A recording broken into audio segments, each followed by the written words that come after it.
morning. Good morning to you out there.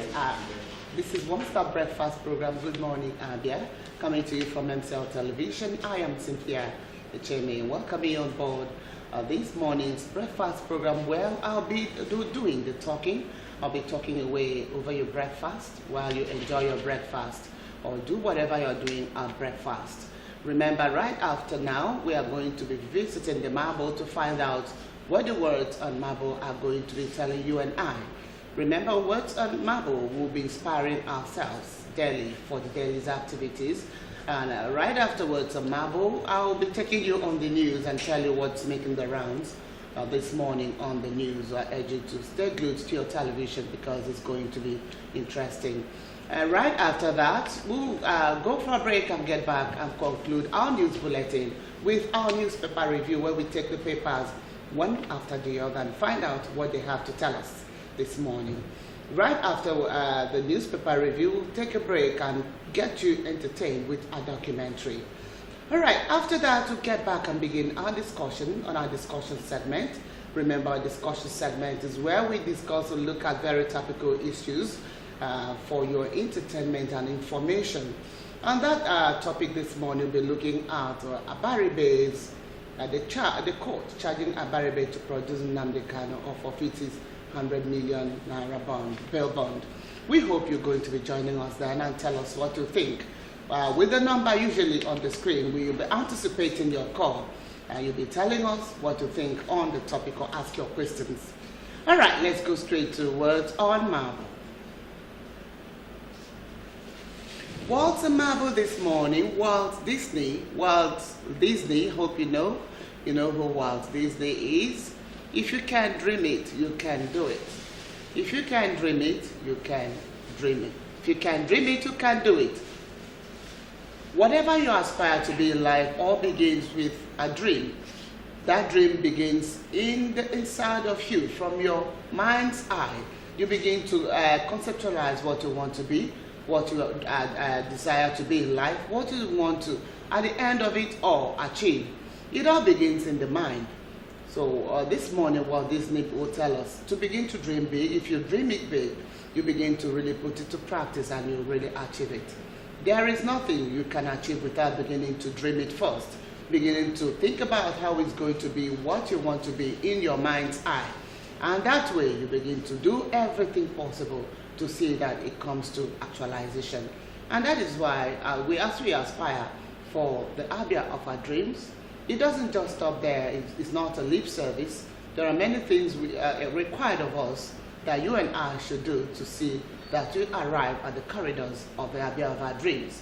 You and I, not just the governor, not just the chairman or the councillors. You and I out there, the young man, the older man, the older woman, on the streets of Abia State. All hands must be on deck. You dream the Abia of your dream. Do the practical things you need to do for it to come to reality. Be law-abiding. Pray for Abia State, not just for your family members. Do all you got to do, pay your taxes. Be law-abiding. If you see something, say something to the police and be a friend to the police, as we also anticipate that the police will be our friend and continue to be our friend. All right, that way we'll surely get there. We'll surely get there, I believe. All right. That is that words on marble. Let's take a look at the news this morning.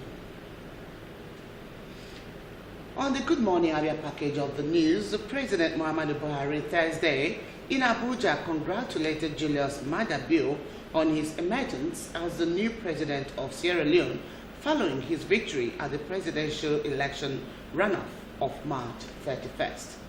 According to the president's media advisor, Mr. Femi Adesina, Buhari commended the people of Sierra Leone on the successful conduct of the presidential election runoff, as well as the parliamentary and local council elections held on March 7, 2018. He said with the conclusion of the election and following the trend of other recently held peaceful elections in West Africa, the president urged all stakeholders in Sierra Leone to work together for the peace, security, and development of the country. He enjoins all those with grievances over the outcome of the elections to seek constitutional means of resolving them, stressing that nothing should be nothing should be done to endanger the peace and stability of the country in particular and the sub-region in general. The Nigerian leader salutes the resilient spirit of Sierra Leoneans who have clearly demonstrated their ability to manage their own affairs and consolidate on the country's progress after a post-conflict era.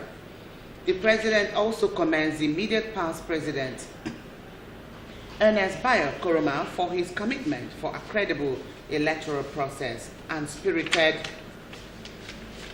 efforts at bringing stability and positive changes to the nation during his presidency.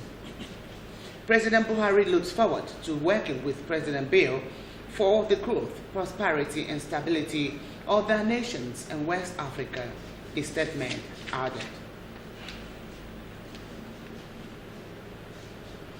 The federal government is aiming to create a total of 570,000 jobs through the implementation of the focus labs under the Economic Recovery and Growth Plan. The Minister of Budget and National Planning, Senator Udoma, said this in Abuja during the ERGP Mid-Lab Syndication meeting. A statement from the minister's media advisor, Apandem James, quoted Udoma as saying that the government was optimistic that given the number of projects that were likely to be ready for approval by the end of the lab process, the aim of preserving interagency bottlenecks, which is one of the cardinal objectives of the labs, would have been achieved. He said the purpose of setting up the labs was to identify and unlock investments from the private sector by resolving complex interagency problems that acted as barriers to private sector investments. The minister stated, by bringing you, the investors and heads of critical agencies of government, into a confined environment, the government is offering you a platform to finalize your business decisions excuse me, in the fastest possible manner. Vice President Yemi Osinbajo, who also spoke at the event, said he was particularly impressed by the level of commitment, enthusiasm, and interest shown by the participants to fast-track the growth and development of the country.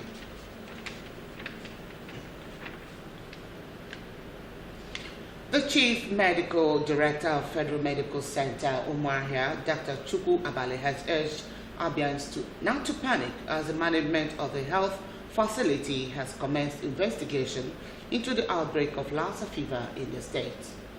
Dr. Abale stated this while addressing journalists at the medical facility. Juice Eke was there and came out with the story. One does not need to be a seer to know that all is not well at the Federal Medical Center, Umuahia. There is palpable fear in the once vibrant health facility, though the medical personnel and the patients are going about their normal duty. It is because of the outbreak of the deadly Lassa fever which has continued to spread to many states in the country. It has claimed the lives of people and the caregivers. Lassa fever is endemic in parts of West Africa, including Sierra Leone, Liberia, Guinea, and Nigeria. However, other neighboring countries are also at risk as the animal vector for Lassa virus, the rat, is distributed throughout the region. The number of Lassa virus infections per year in West Africa is estimated at 100,000 to 300,000, with approximately 5,000 deaths. It is against the severity of this infection that the Chief Medical Director of the Federal Medical Center, Umuahia, Dr. Apali, assured Abians that adequate measures have been put in place to contain the outbreak. The Chief Medical Director said the death of Dr. Chizaram Nduku, a staff of the hospital by the disease, is highly regretted. He advised members of the general public to maintain a high level of hygiene. Dr. Abale urged members of the general public to take precautionary measures by ensuring that rats do not have access to their foods. He said all health providers have been informed to always observe universal safety precautions while attending to their patients. Setting up units to particularly counsel those who have been one way or the other exposed, because most of what people would respond right away mostly out of fear for what has happened. We also have issued a thermometer. The standard protocol as provided by the Center for Disease Control were running in its entirety, giving them a thermometer so that they can monitor their temperature and report any increase in temperature. We also have a committee that is also strengthening the protocol for hand washing, for sanitization and all that, whereas also going through virtually the entire spectrum of things that need to be done to strengthen. The Commissioner for Health, Abia State, Dr. John Ahokana, said the state government was working tirelessly with the management of the Federal Medical Center and the Nigerian Center for Disease Control to curb this outbreak. Apprehension is by members of the public is obviously acknowledged, and rightly so. But then I can assure you that there is actually no reason to get into a panic situation, because the authorities here, obviously in concert with the state government and the National Center for Disease Control, have taken all the necessary steps to try to stem this tide and obviously identify where this has come from and then be able to deal with the matter. It will be recalled that the Abia State Commissioner for Information, John Oki, had earlier confirmed the outbreak of Lassa fever at the Federal Medical Center, Umuahia. Oki made a disclosure in a statement in Umuahia on Monday. Chuks, AK, MCL News. The lack of waste disposal facilities and the sanitary condition of public conveniences in most major markets in Abia, the commercial now center of Abia State, is posing a serious health hazard to business owners and the users of such facilities. MCL TV News crew visited some markets in Abia to ascertain the availability and cleanliness of public conveniences. The report. Of the attributes of a developed urban center is the provision of public utilities that create convenience and other facilities that will assist urban dwellers to cushion the effects of daily stress of bustling and hustling of business activities. Statistics shows that nearly 40% of the world's population lack access to toilet facilities, the dignity as well as e-safety that they provide. The absence of adequate sanitation has a serious impact on health and social development, especially for women. The insanitary condition of public convenience in major markets in the city has become a source of worry to many users. A visit to some markets revealed that most of the public utilities are located in makeshift shanties without modern facilities that befit the markets and the users. An investigation by MCL News reveals that most of the facilities are being managed by individuals on contract basis whose only concern is to collect sanitary fees between 50 and 100 naira from the users before assessing it. Some of the users who spoke to MCL News expressed dismay, not only the money they pay before using the toilet, but the insanitary condition of the facility.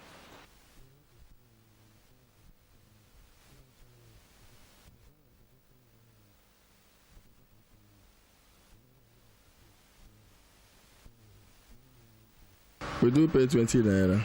We are used to it now. Before we paid 50 naira, but now 100 naira. So it's too cost for us.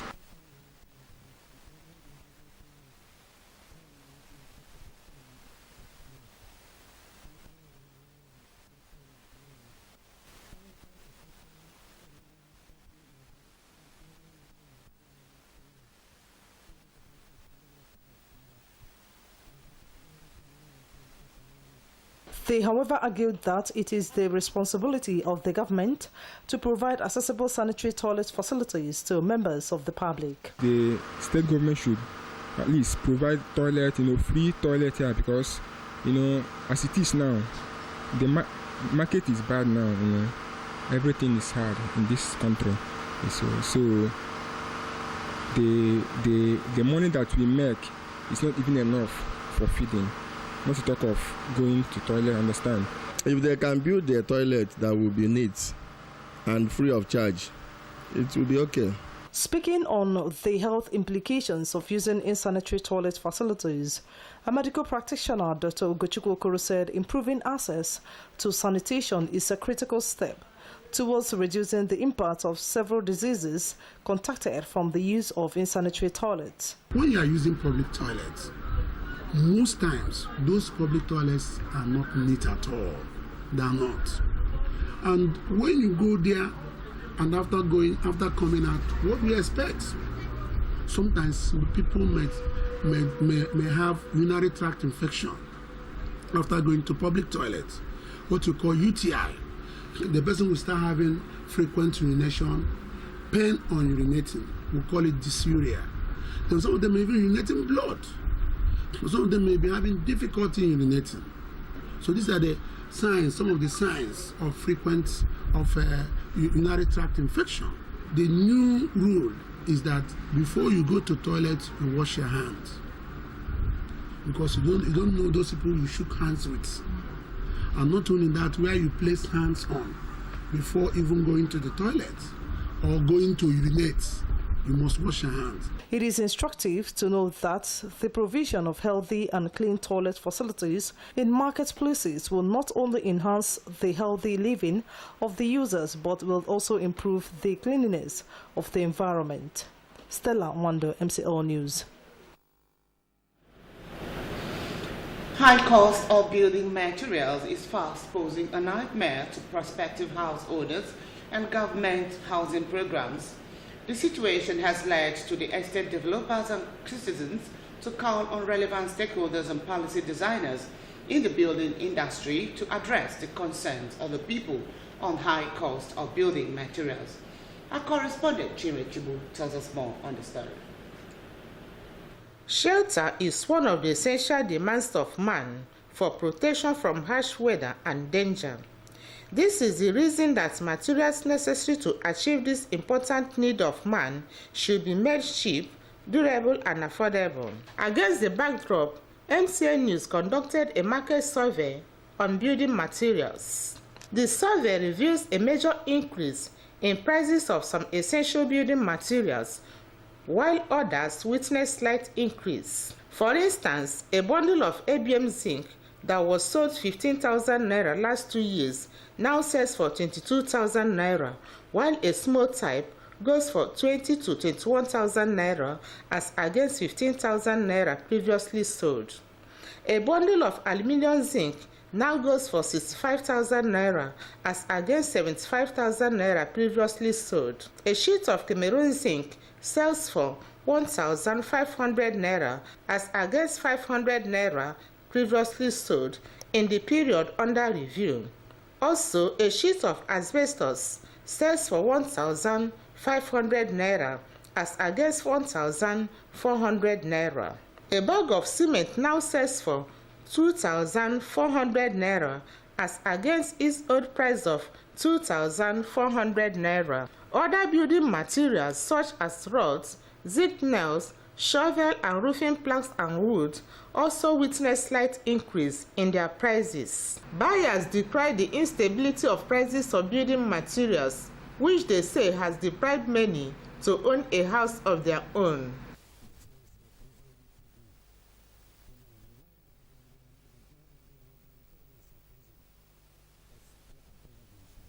Not those ordinary people. They are the people that are in conflict. They are the people building now. Not ordinary man like as we are. Some materials before I think 2015 to 16. Something like zinc was 15,000, 12,000, because now it's 16,000 to 18,000 or 20,000. You know that there's not every person about such money to buy it. Speaking on the fluctuation of market price of building materials, traders on building materials called on the federal government to grant licenses for distribution of cement to different dealers, as this will help in reducing the prices of cement. Here, government to cement, away with a full license here for you. I got some problem. onye bụla nwee ike na-ebute onye nke nwee ike bute nke dị oke ọnụ onye nke ọzọ bute nke dị ọnụ ala nke onye like ọzọ because once ọ wụrụ ofu onye ọ ga-eme ihe ọ bụla o kwuru ka ọ ga-ere.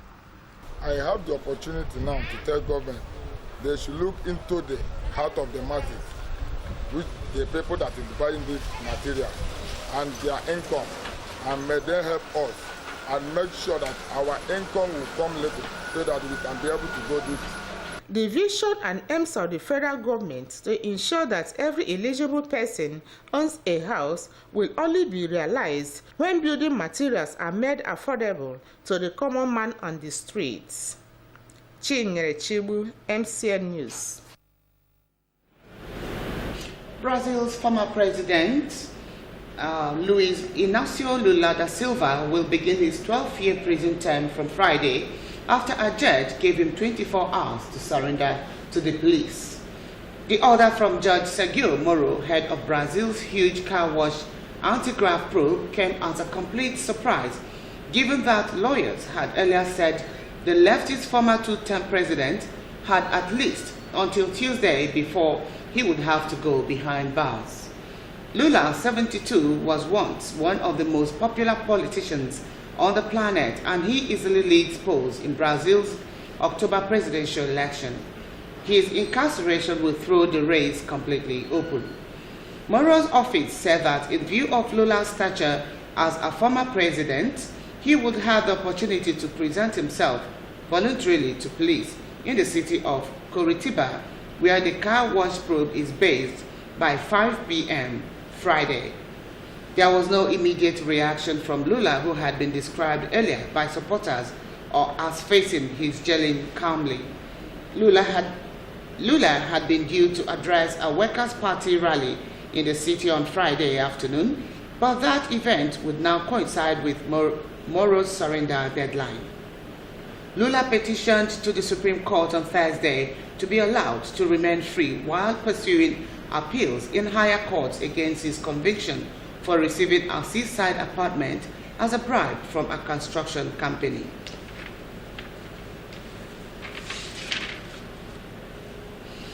And that's the size of a Good Morning Abia package of the news. We'll take a break, and when we get back, there'll be time for us to review our papers, and then we'll conclude our news bulletin for One Star Breakfast program. Do stay tuned.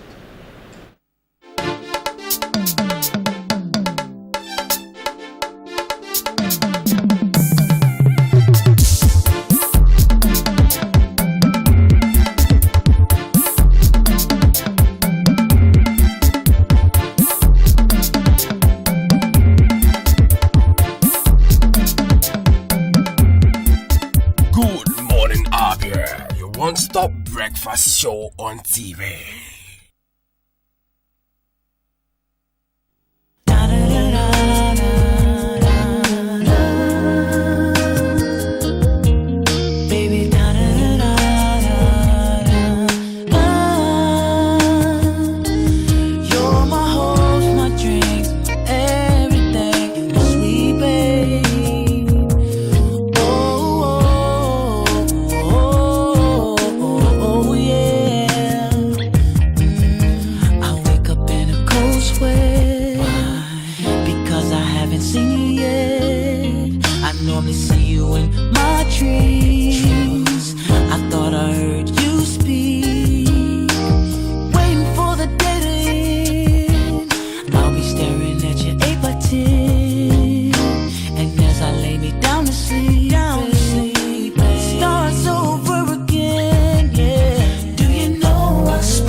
time to rebuild Abia.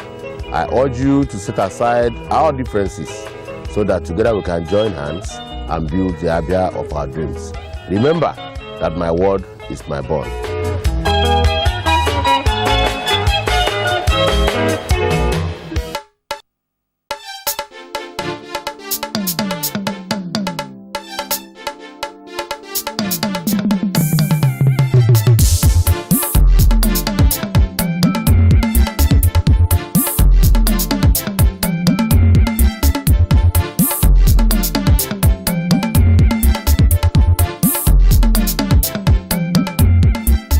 Good morning, Abia, your one-stop breakfast show on TV.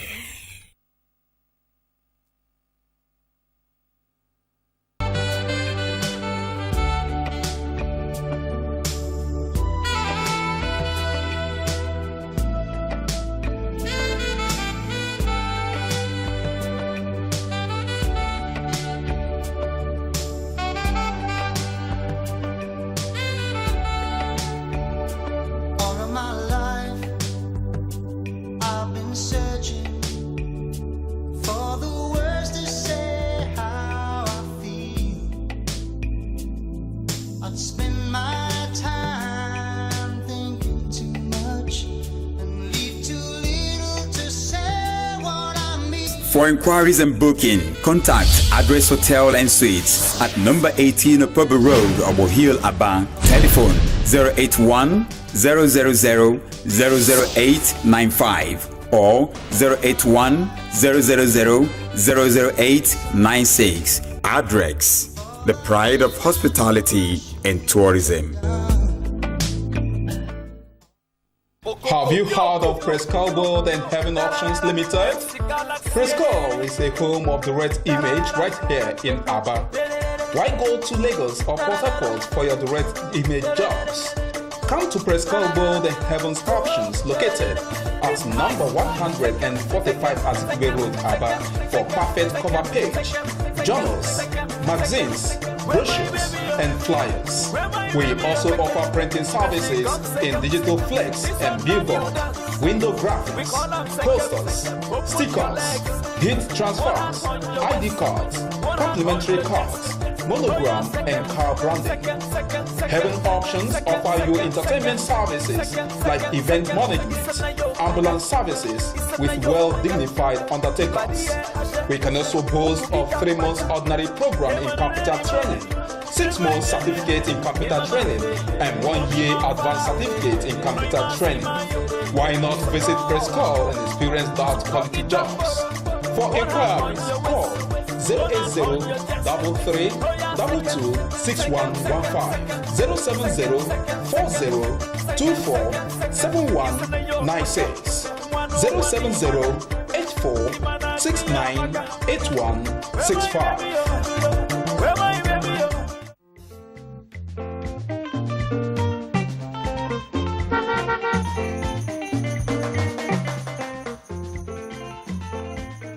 Do not deface Abia State with posters.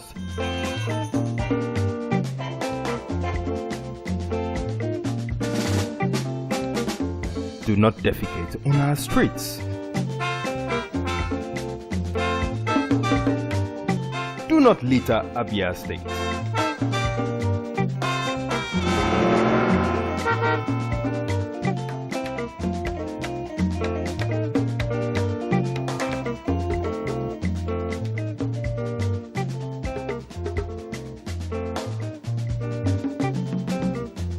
My brothers, I say wetin man go do for this world where people no go talk. If you chop, Do not urinate in public places. you no chop, dem go talk. Wetin make we do for this world? I say make we dey do the things wey we carry for heart. Na so world want am. Abi no be so? Keep Abia State clean. This message is brought to you by MCL TV.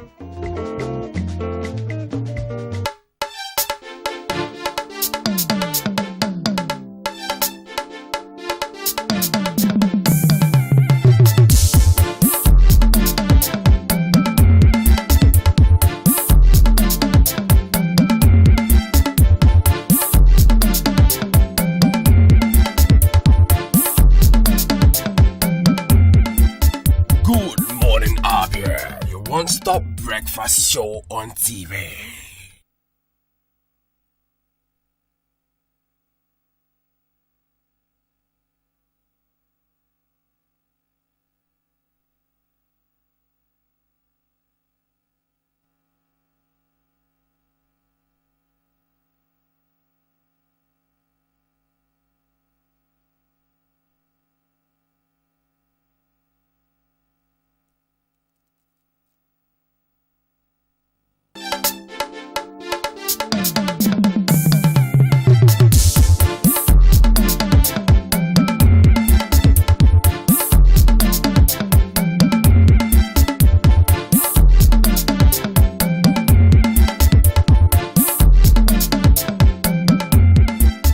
Good morning, Abia, your one-stop breakfast show on TV.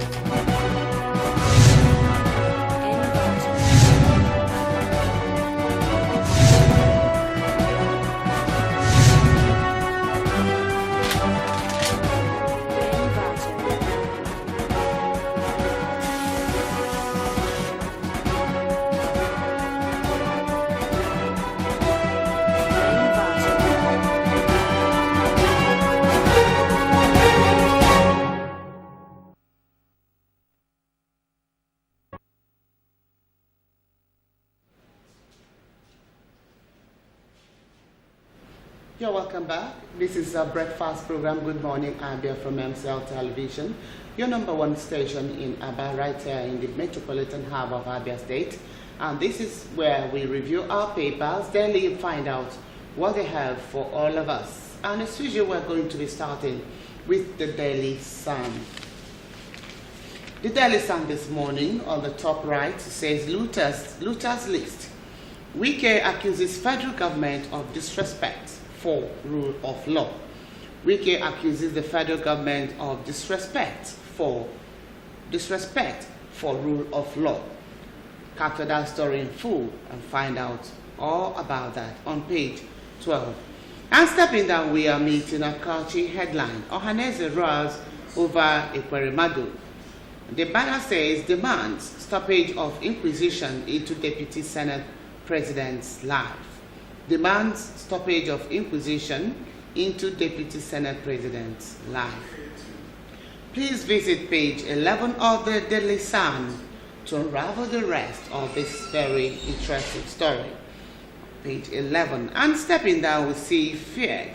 10 feared dead, scores injured in Benue. Again, 5 killed in Taraba. Continue that story on pages 8 and 40. It's followed by controversy tells $321 million Abacha loot. The banners there say, we've returned money to Buhari government. Swiss envoy said, we have returned money to Buhari government. No, we don't have such information, says the federal government. All right, you need to finish the rest of the story on page 6. And leaving that, we meet police recover arms in Anambra, Sokoto, Kano. Robbers kill scores in Offa Bank attack. Robbers kill scores in Offa Bank bank attack. All right, that story. Find out more on that, what actually happened, on pages 4 and 5. And we see a picture element there at the center there.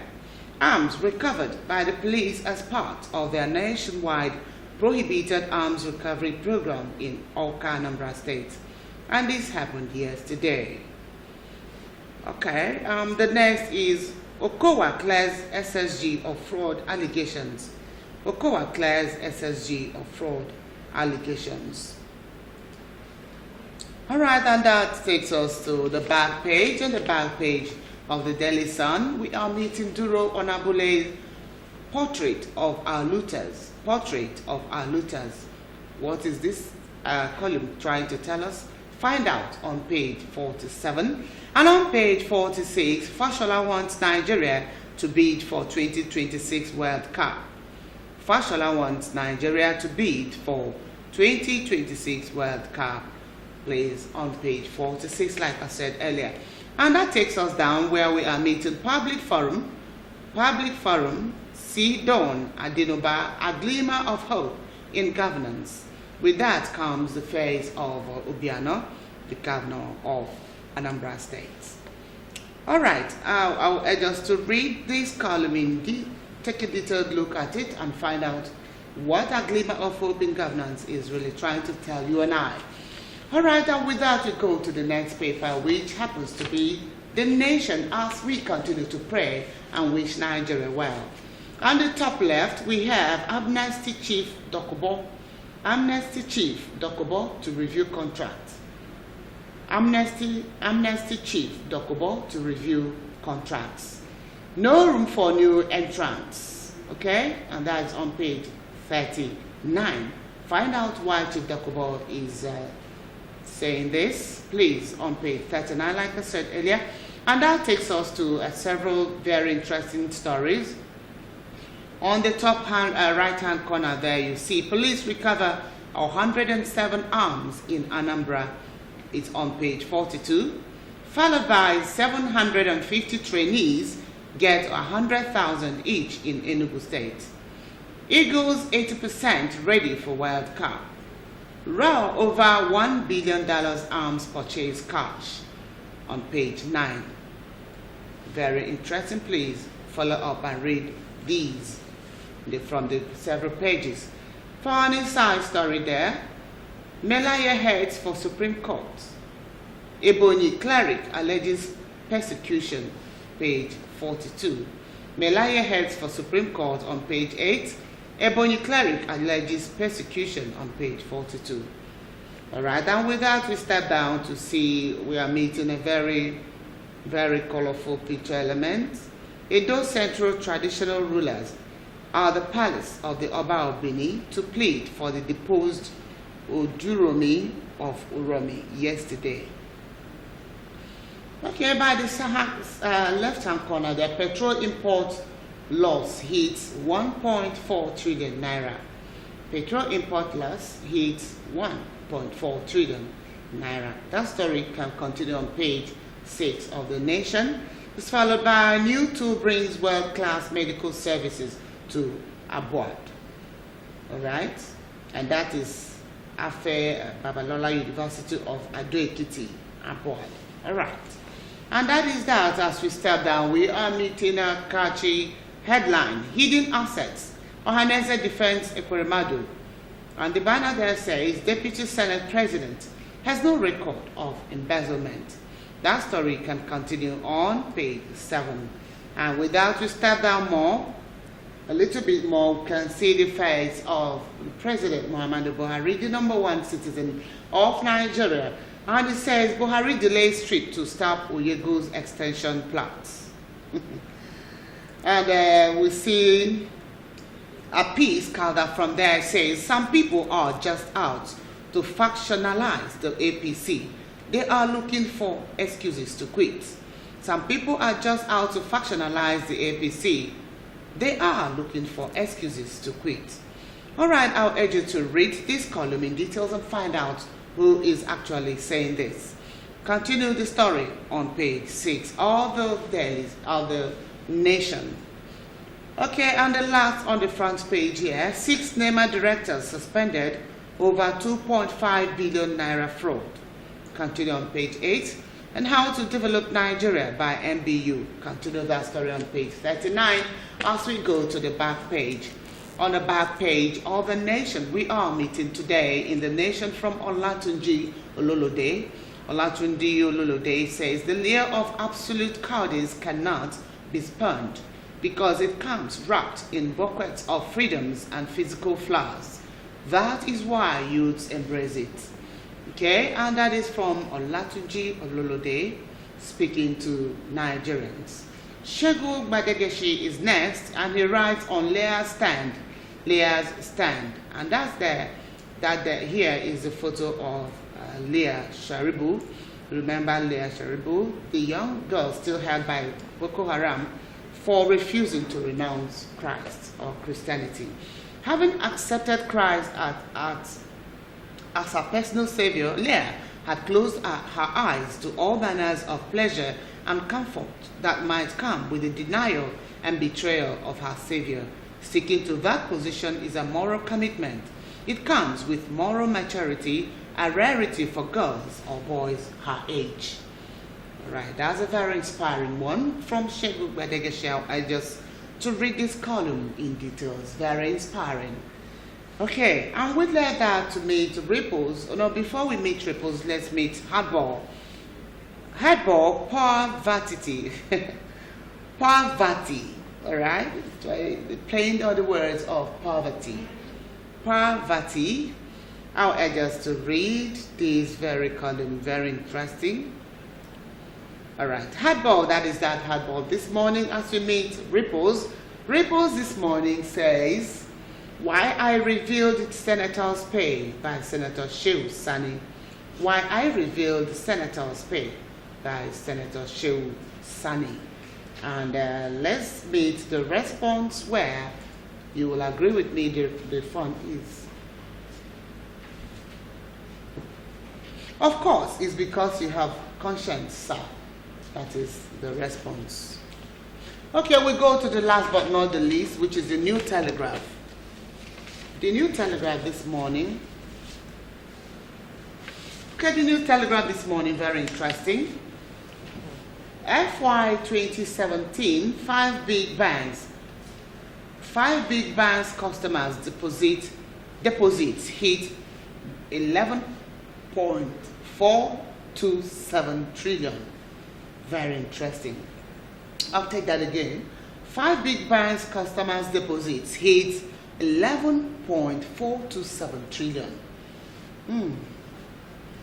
All right, very interesting. Please continue the story on page 3 of the New Telegraph. Kachiku, Nigeria losing 1.4 trillion naira per annum on fuel imports. That story continue on page 3. That's in that banner there. And that takes us to 4 picture elements with their very interesting stories. Beginning with that of Wike, the governor of Rivers State. APC's looters list irresponsible, says Wike. And that story, please continue on page 29. Tenure extension, NWC members move belongings out of APC secretariat. And with that comes the face of Oyegu. Remember Oyegu, the current national chairman for APC. All right, Melaya approaches court, Supreme Court over recall process. And that's the face of Melaya there. Remember Melaya? Okay, continue that story on page 34. And the next is on pregnant women protest in Ondo. Some of the protesting women there, that's the picture. And with that, we step down a bit, we meet Bloody Thursday, 58 killed in Zamfara, Wara, Yobe, Kaduna. Robbers attack banks, kill 17, cut away millions of naira. Death toll rises in Yobe cholera outbreak. Gunmen kill village head, 5 others. These very disheartening stories continue on pages 8 and 9. All right, and when we step down, we are yet beholding a very beautiful photograph. You see, from left to right, the national chairman, Arewa Pastors Non-Denominational Initiative for Peace. That's APNDIFP. Bishop John Abu, President Muhammadu Buhari, Chief of Staff Alhaji Abba Kyari, and the Secretary to the Government of the Federation, Mr. Bas Mustafa, during the visit of the group to the President in Abuja. And this happened yesterday. And it's yet followed by another catchy headline, $1 billion arms funds. Sack Buhari now, PDP tells NAS. Demands independent probe into funds utilization. That's on page 2. Continue this very interesting story on page 2. And we make the last on the front page. Noisy workplace increases hypertension risk. Noisy workplace increases hypertension risk. That is on page 36, a very revealing one. Okay, let's go to the back page. On Marble this morning, they say marriage Marriages are made in heaven, but so is thunder and lightning, from Clint Eastwood. You remember Clint Eastwood saying this? All right, Clint Eastwood, the actor. All right, and that is the food for thought for everyone. As we meet sports, don't set unrealistic target for Eagles, Okocha tells Nigerians. The former player Okocha, don't set unrealistic target for Eagles, coming from the former player Okocha to Nigerians. Continue the story on page 37. As we step down, we are meeting coping with strict in-laws. Michael West, guest columnist this morning, coping with strict in-laws. We see a photo of people that look like a couple. Let's find out. Enough is enough. I have taken enough from your mother. Okay, that's the girl, the lady there. Okay, speaking to the man that appears to be her husband. Okay, I'll urge us all to read this column in details and find out, unravel the rest of the story, and grab all the lessons there are for you, for everyone, for you and I. Okay, and that does it for newspaper review this morning. Remember, we continue to say that is just the tip of the iceberg. The more you read, the more we read, the more informed we are. Of course, we will be discussing with our friends and peers. We'll be basing our discussion on facts and not on hearsay and not on rumors. I'll urge you to run down, rush down, walk down to your nearest vendor, grab all of the copies, beginning from the New Telegraph to the Nation and the Daily Sun. Reader is good for you. All right, and with that, we'll take a break and we'll get back to the time for us to discuss. And this morning, like I said earlier, we'll be discussing on the court asking Abaribe to produce a Nnamdi Kanu a risk forfeiture of his 100 million bail bond, and sometimes or even go to jail. Please, I want you to join us. We want to hear what you have to say to this very interesting topic. And with the number on the screen, we'll always have a number with which you can give us a call. But if you're going to be calling us, do well before then to lower the volume of your television set, or just gently walk away from your television set so we can hear you very well. All right. Thank you for staying till so far. Stay tuned.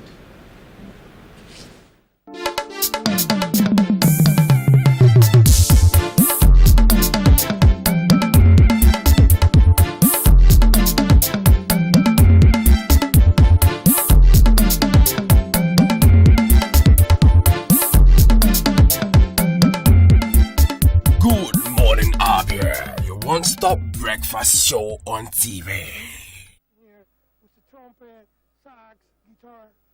No, we want to figure out a way to fill Africa, and with the instrument that we have, our traditional instrument, the mola from Senegal, childo from Mozambique, and the piano is a Western instrument, but it's percussive instrument too. Yeah. We try to combine this and try to let the people know how we put our tradition together. For example, if I do this, it's an instrument already. We have some group like it. So we try to use everything, not like it.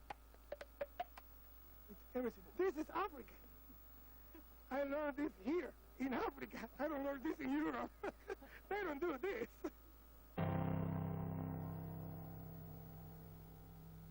Came back my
cómo empezó la idea del tour. Y recuerdo que lo primero que le dije a Scott, que es mi manager, en Oakland, California, y estoy hablando por teléfono en Barcelona a través de París. Le dije, mira, lo primero que tenemos que hacer es buscar músicos tradicionales de cada lugar de los países donde vamos a ir. Lo importante ahora es cómo conseguir y conectar con los músicos de todos estos países. Y fue interesante porque al principio Scott me decía, es una locura lo que estás pidiendo, Omar. Digo, no te preocupes, que algo dentro de mí y la fuerza ancestral me están diciendo que sí vamos a encontrar los músicos que queremos grabar.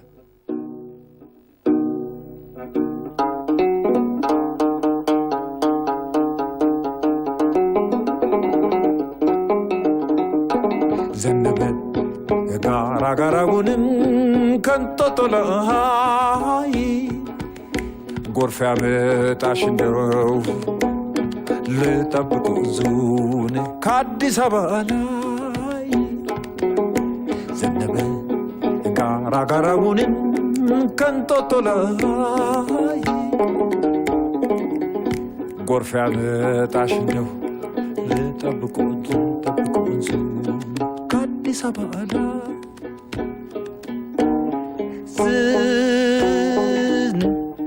ዝናቡ ዘነበ ጋራጋራውን ዝናቡ ዘነበ ጋራጋራውን ጎርፍ ያመጣሽ እንደው ልጠብቀው ዙን ከአዲስ አበባ ላይ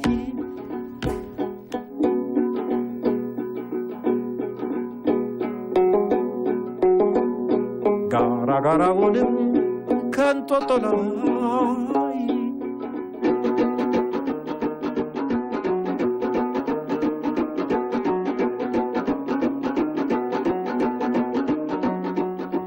The instrument is called the krar, which is a 6-string lyre, which is an Ethiopian traditional instrument.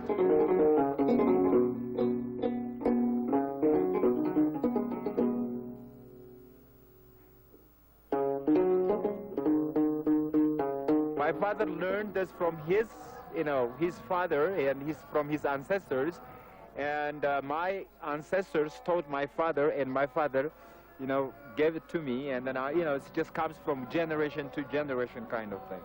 The image for the Africans, actually the musical image for the musical promotions, what he's doing right now is really good, because he's going to take this musical tradition to the whole world. Hop, hop, fanu, che, fanu, ageru, gaba, che, sai, sena, che, ageru, gaba, che,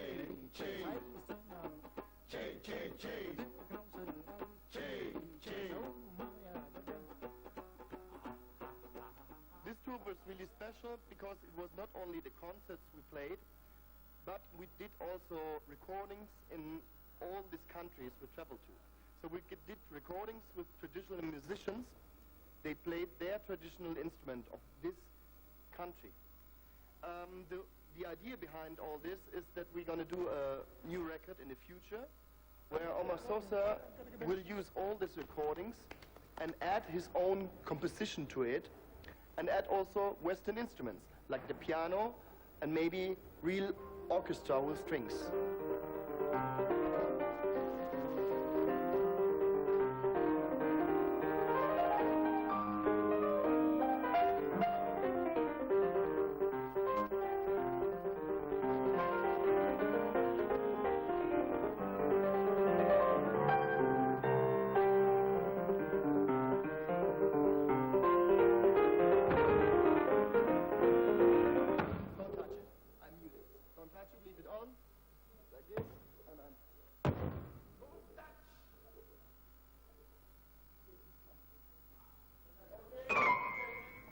Mi primer recuerdo, creo que tenía 5 años,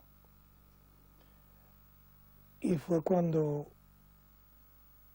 pude tocar en la primera banda de música del colegio, y tocaba un redoblante,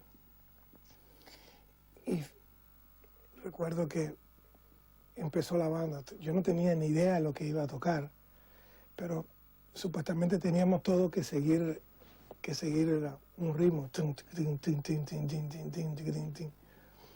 A partir de ese momento, la música ha sido como el leitmotiv de mi vida.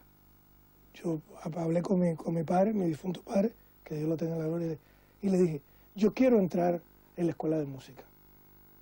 Y entró en cello.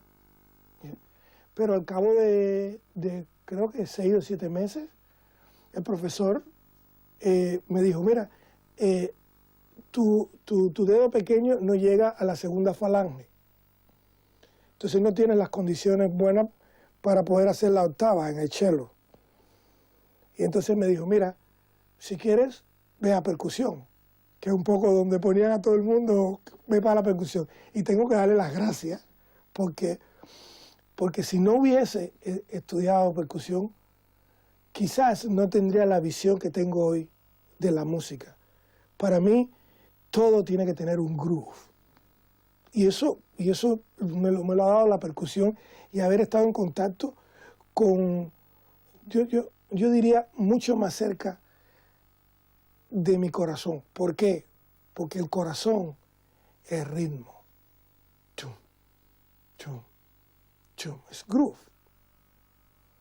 Y eso, el haber estudiado percusión, repito, me ha dado o me dio la posibilidad de entender la música de otra manera y poder tocar el piano de otra manera.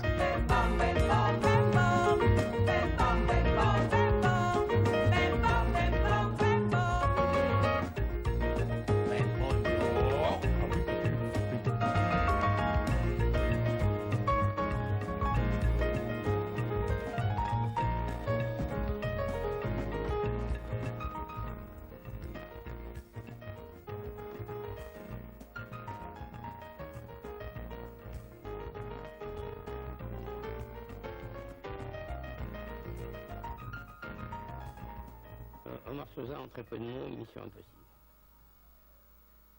Alors s'il faut en dire un peu plus, je dirais que Omar Sosa est un musicien et est aussi un homme qui est proche des divinités et c'est quelqu'un qui est capable de faire se croiser des choses les plus improbables ensemble.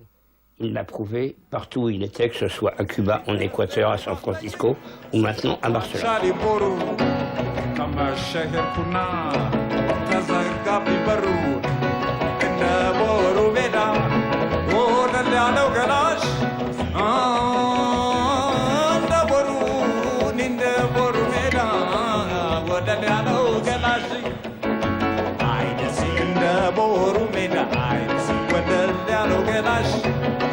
ያለው በሀብቱ ደሃ ዋይኑ በላሽ ደስ ያላት ነፍሴ ደስ ያላት ነፍሴ ደስ ያላት ነፍሴ ደስ ያላት ነፍሴ ከመሐመድ አገር ገባኝ አይደቴ ኧረ ደሴ ደሴ ገራዶ ገራዶ አለቀ ላልቤ ተንዶ ተንዶ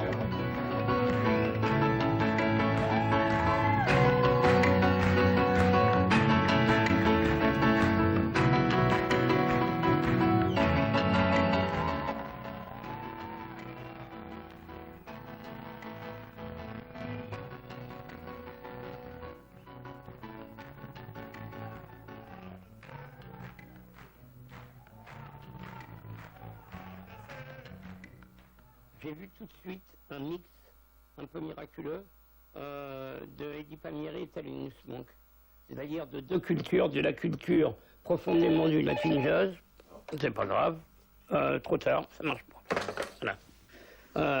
Donc, c'est la culture, Eddie Palmieri, c'est la culture du latin jazz, et Thelonious Monk, évidemment, d'un piano qui est débarrassé de toutes ses chaînes. Et bah, Omar Sosa, pour moi, c'était immédiatement ça.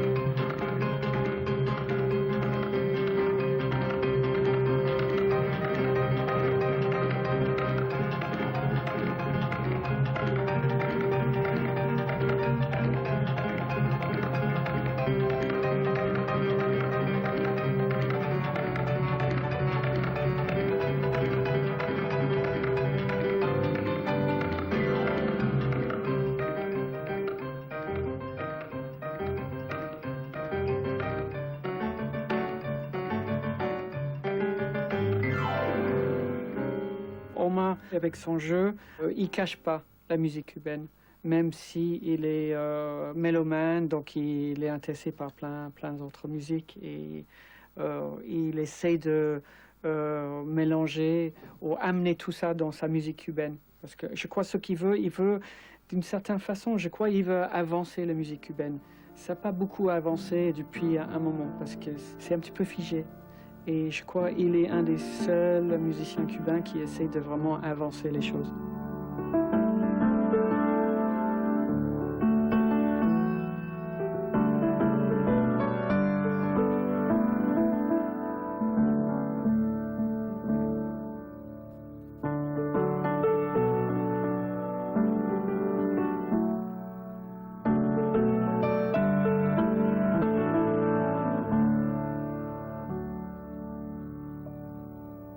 Eso me inspira, es lo que me inspira mi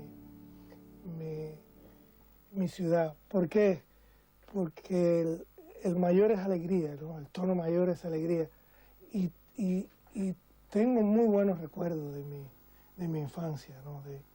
De mi familia, del barrio donde yo vivía. De hecho, cuando tocaba, ahora, recordaba el Parque Agramonte, que es el parque central. Está el toro mayor.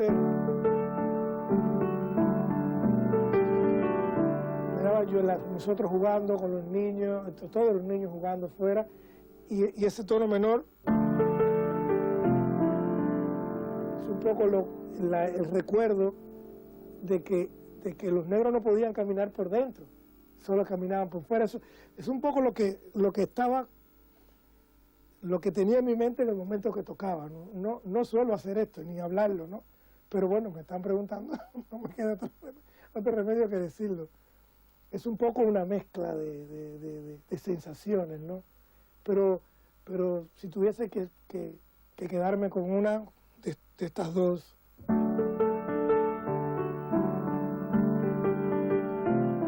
me quedaría con...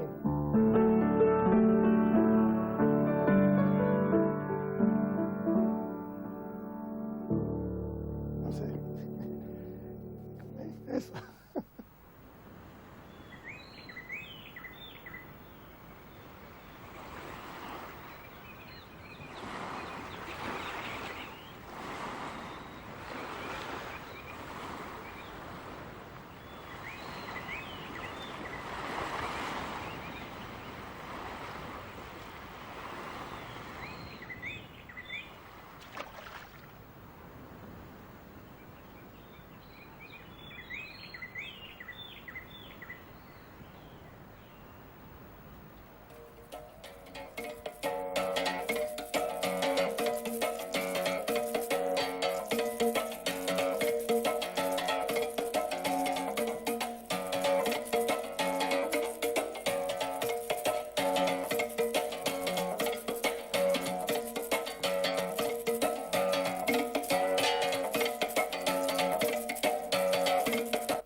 Okay?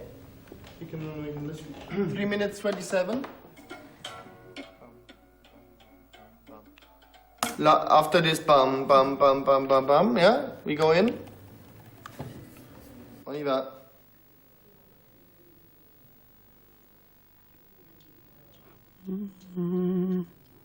Narivuye kuvoma mu mwonga ku mugoroba ibikere biririmba cana tsitara inkono ndayisabya duze umubisanga imbere iransonga siba papa papa papa mama siba baba baba baba baba narivuye kuvoma mu mwonga ku mugoroba ibikere biririmba cana tsitara inkono ndayisabya duze umubisanga imbere iransonga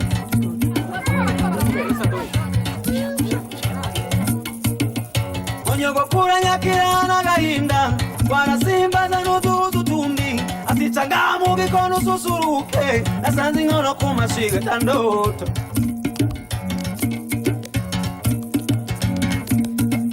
kwa nyogokuru bari bacanye gari bije ari meonyisi.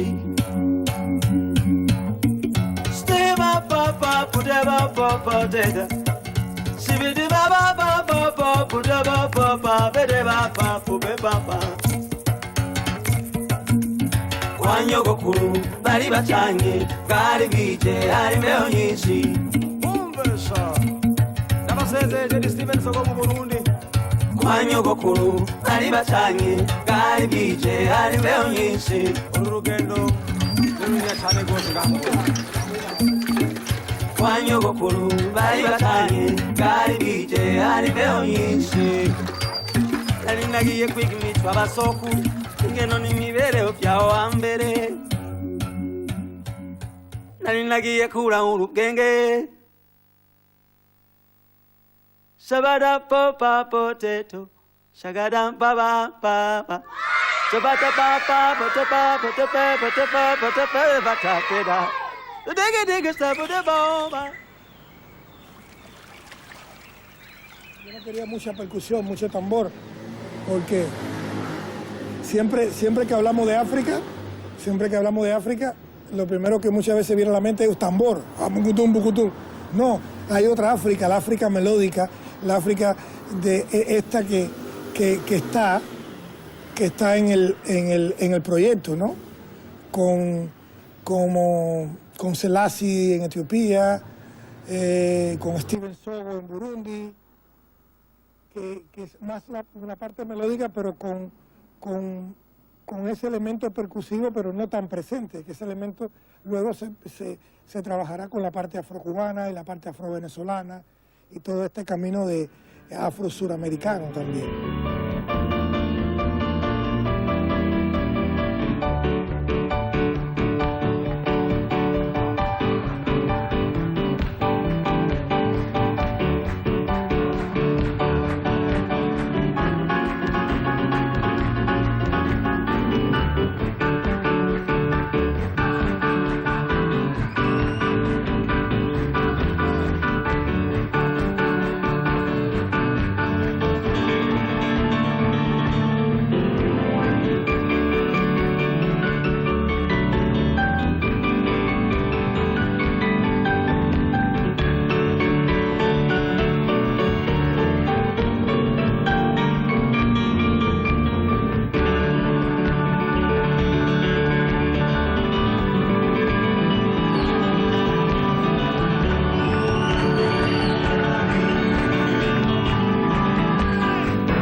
Siempre tengo un mensaje que es como el leitmotiv en mi vida. Paz, unidad y amor. Con esas tres cosas, yo creo que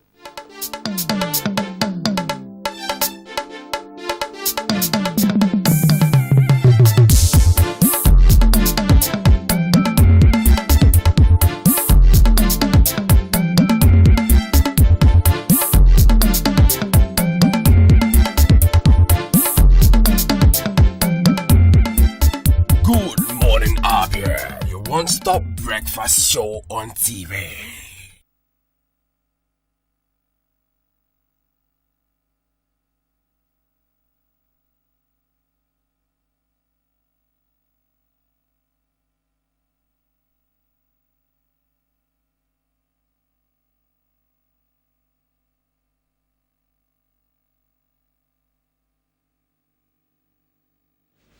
All right, welcome back. If you're just joining on, this is One Star Breakfast Program, Good Morning, Abia. And this is our discussion segment where we discuss very important topics that concern us as true citizens of this great nation, Nigeria. And this morning we'll be talking about The court asking Abaribe to produce Nnamdi Kanu or risk forfeiture of 100 million naira bail bond or go to jail also. And I have two gentlemen right here, two legal brains, who are going to take care of this very topic with us this morning. By my immediate left, I have a legal practitioner, Collins O'Neill. Collins O'Neill, thank you for coming on Good Morning, Abia, and good morning. Good morning, Abia. Thank you very much. All right. By my extended left, I have also a legal practitioner by name, Sunday Athanasius Duru. Sir, thank you for coming on Good Morning, Abia. Thank you, Madam Moderator. Welcome, viewers. All right, gentlemen, I want to take a brief background into this very topic for the interest of those who really are not really privy to the story. The Federal High Court, Abuja, on Wednesday adjourned till June 26 to enable Inyina Abaribe, a People's Democratic Party senator from Abia State, and two others to produce leader of the indigenous people of Biafra, IPOB, Nnamdi Kanu, in court. Abaribe, Emmanuel El Shalom, a Jewish high priest, and Tochukwu Chendo, a chartered accountant who stood surety for Kanu, are to produce him in court or risk jail. Binta Nyako, a trial judge, fixed the date after the court had ordered the prosecution to serve the sureties with an earlier order of court. The order demanded the sureties to appear in court and explain the whereabouts of Kanu or show cause why they should not forfeit their 100 million naira bail bond. At the resumed hearing, counsel to the sureties observed that the court order had not been served to his clients to enable them to prepare their defense. Chukwuma will make counsel to Abaribe, whose submissions were adopted by the others, urged the court to direct that an enroll order be issued and served on his client by the prosecution. He said this was in the spirit of fair hearing as enshrined in Section 36 of the 1999 Constitution. The prosecuting counsel, Shaibu Labaran, prayed the court to discountenance the submissions and proceed with the business of the day. He said the business of the day was for the sureties to show cause while they should not forfeit their bail bond. In a brief ruling, however, Nyako ordered that the sureties be served with an enroll order of the court to show cause why their bail bonds should not be forfeited. Part of the ruling was that in the alternative, the sureties should produce Nnamdi Kanu in court or go to prison. The prosecution had in an application asked the court to order the three sureties to produce Kanu following his failure to appear in court after he was granted bail. Kanu is facing a 4-count amended charge preferred against him and 4 others whose trial had since been separated from his. In a ruling on April 25, 2017, Nyako had admitted Kanu to bail after he spent over 1 year in detention. Abaribe and the 2 others entered an undertaking to produce Kanu before the court or face his trial by standing as sureties for him. Kanu had since then not attended the trial, and his counsel, Ifeanyi Ejiofor, insisted that the whereabouts of the proscribed IPOB leader remained unknown after the military attacked his hometown in Abia in 2017. Gentlemen, you have heard me read out all this. Now, I want you to tell us the implication of the court asking Abaribe to produce Kanu, or tell us. Let me come to you first of all, Collins. Okay. I want to start by saying, looking at the legality of the order made by the court that Abaribe should produce Nnamdi Kanu or risk forfeiting the 100 million naira bail bond. You see, there is no smoke without fire. The law is right concerning the what we call the doctrine of res ipsa loquitur. If you look at that doctrine, say let the facts, let the event that transpired speak for itself. Before Nnamdi Kanu sudden disappearance, okay, was he not in court even on the last day?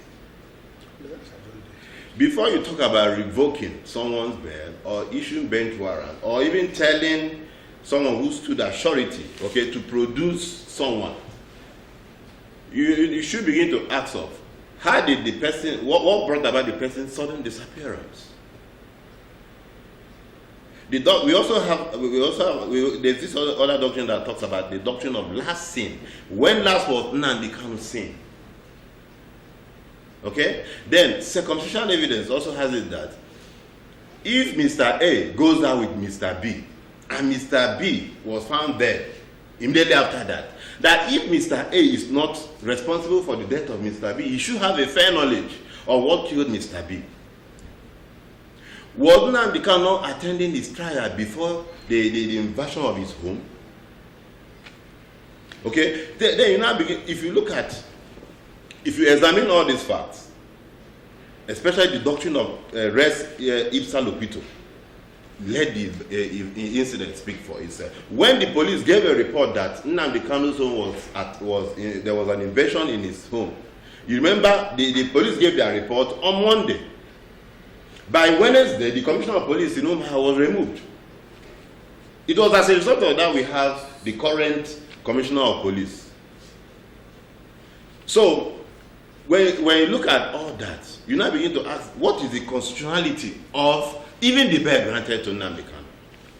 Has he in any way violated the bail conditions? But if you ask me to say, the bail conditions granted to Nnamdi Kanu was discharged. He was discharged of those bail conditions by the federal government, by the prosecuting state. Because a contract, in the law of contract, a contract can be discharged in 4 ways. By performance, by agreement, by breach, or by frustration. In this case, is it Nnamdi Kanu that frustrated or breached the said agreement? If the Nigerian soldiers were in his hometown over a matter that is already pending in court, and after that very day he was no longer seen, would you say now that Abaribe should produce someone that the army may have killed? Because there are records that there are a whole lot of persons that were killed in that invasion. So how will you be asking, what was the justifiability? Asking Abaribe to produce someone that got missing at the instance of the federal government? So I think it would be nice. What really prompted what I didn't like on that very day the matter came up. What the lawyer, the federal government lawyer said that angered me so much was that Abaribe took Nnamdi Kanu for bail and aided his escape. You said it on tele. If you listen to it, he took him on bail and aided his escape. How? So I don't think it is proper. You see at this point they always say let the law, these things let it not die in our hands. No matter the circumstance, let us accept the law as the way it is. All right, thank you very much, O'Neill. At this point, I want you to come in. Come in here. I heard you wanted to say something today. Or do you agree with him or disagree with him? Yes, thank you, Madam Moderator, and viewers that are listening in. Listen very carefully. Position of the law is clear. The reason why there is law is that, and then precedent, is that there should be certainty in law. The law has to a considerable extent, be certain, so that law-abiding citizens in the polity can go about their normal business, predicting what would happen if a particular situation arises legally. I think it was Holmes that said that the prophecies of what the courts will do in fact are nothing more pretentious, is what I mean by law. The very idea of justice is rooted in confidence. This confidence shall be destroyed, perhaps even shaken, if litigants go away saying that the judge was biased. Yeah. Like cases are to be treated alike. Let me repeat myself again for sake of emphasis, because it is better to err on caution. Abundant est abundant cotalia. My people, the very idea of justice is rooted in confidence. This confidence shall be shaken, perhaps even destroyed, when the litigants go away saying that the judge is biased. what happened in a case A, which is similar to case B, should happen in case B when it arises. That is for the certainty of the law. The prophecies of what the court will do, in fact, are nothing more pretentious, is what we mean by law. The life of law has been experienced. It has been logic. The life of law has been experienced. It has not been logic. What we are saying, in essence, is what happens or transpires where there is a person takes a person on bail. If A takes B on bail, it is, mind you, it is a constitutional right of any Abaribe to stand for somebody for on bail. Yes. As a free citizen of this country, he has a right, constitutionally, to say, let me be a shorty to Mr. A. So it's not an abominable act if he's a shorty to Nnamdi Kanu. He could have been a shorty to Obasanjo when he was on trial. He could have been a shorty to myself, but God forbid if I'm on trial. I could have been a shorty for him if he's on trial. It's a right of every Nigerian to be shorty for another Nigerian standing trial. That's the law. Now, he has not committed any offense of moral turpitude for him to stand as a shorty to a person standing trial. Now, what is the meaning of shortyship? To start with, a person who is accused of a criminal offense, standing trial, and detained in capital offenses, when granted bail, is detained for more than 1 year, which is regarded as a special circumstance for consideration of his bail.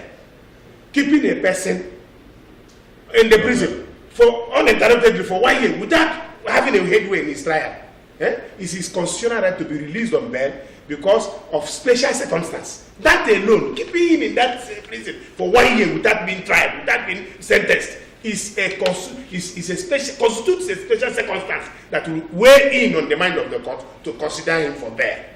Now, this bail is considered. Conditions for bail are given. My people, read Jegede versus State. Read Abacha versus State. Read Bamayi versus State. These are all plethora of authorities. We don't want to belabor the obvious. Plethora of authorities. Where the Supreme Court have time and time again enunciated, expounded, and expatiated on the conditions of bail. Bail is not to be given as a punishment, but as a condition to secure the accused person to attend his trial. That's the law. So he has been granted bail with their terrible conditions. A citizen of this country came up, said, look, let's fulfill these conditions of bail and have a truce between this citizen and Nigeria so that we make progress. Conditions of bail were granted. Enyinna Abaribe came forward, among other people, to fulfill these conditions of bail. Bail should not be given as a punishment. It should be given to enable the accused person, to secure the accused person to appear and take his trial. All right, thank you very much, Barrister Duru. At this point, that now takes us to that very important question that has been begging to be answered, and that is the disappearance of Nnamdi Kanu, the proscribed leader of IPOB, his sudden disappearance, is it a prisonable charge, offense, sorry? I'm coming to that. Is it a prisonable offense? I was coming to that before you got in. So, a person who comes, appears for a person, stands as a shorty, takes him bail. There are conditions of bail. You will enter into bond. To forfeit that bond, should you fail, refuse or neglect to produce the person you took on bail as and when required by the court to be produced.